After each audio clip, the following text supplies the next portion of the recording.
ये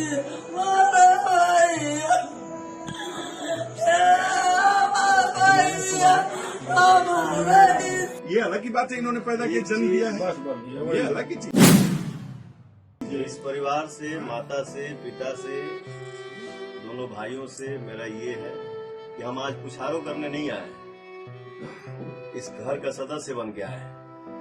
मैं आजीवन इस परिवार के लिए बेटा बन के हूँ। तो दोस्तों, जैसा कि आप लोगों ने देखा, भोजपुरी इंडस्ट्री के पावर स्टार कहे जाने वाले पवन सिंह आकांक्षा दुबे के परिवार वालों से मिलके उनके परिवार को सांत्वना दिया और उन्होंने सबसे बड़ा वादा ये कर लिया कि मैं आजीवन इस परिवार का बेटा बन के रहूंगा। लेकिन दोस्तों, मेरे दिल से लेकर बहुत सारे पब्लिक के दिल में एक सवाल है कि भोजपुरी के पवन सिंह से लेकर बहुत सारे छोटे बड़े कलाकारों ने आकांक्षा दुबे के घर पे आए, लेकिन भोजपुरी इंडस्ट्री के सबसे बड़े खेसारी लाल यादव अभी तक आकांक्षा दुबे के परिवार वालों से मिले नहीं और ना ही उनके बारे में कोई टिप्पणी किया है। जहां की भोजपुरी के छोटे बड़े सभी स्टारों ने, जैसे पवन सिंह, दिनेश लाल यादव ने, फिर रितेश पांडे, आकांक्षा दुबे, त्रिशाकर मधु, इस प्रकार के तमाम कलाकार जो हैं आकांक्षा दुबे के घर परिवार वालों के संभावना को समझते हुए सभी लोगों ने उनके दरवाजे पे आए और सांत्वना दिए। लेकिन खेसारी लाल यादव अभी भी कहाँ है, कोई पता नहीं। दोस्तों, मैं तो आप लोगों के बीच अपना विचार व्यक्त कर दिया है, बाकी आप लोग भी अपना प्रतिक्रिया कमेंट बॉक्स में जरूर दें। फिर मिलते हैं किसी अगले नए अपडेट के साथ, तब तक के लिए बाय बाय।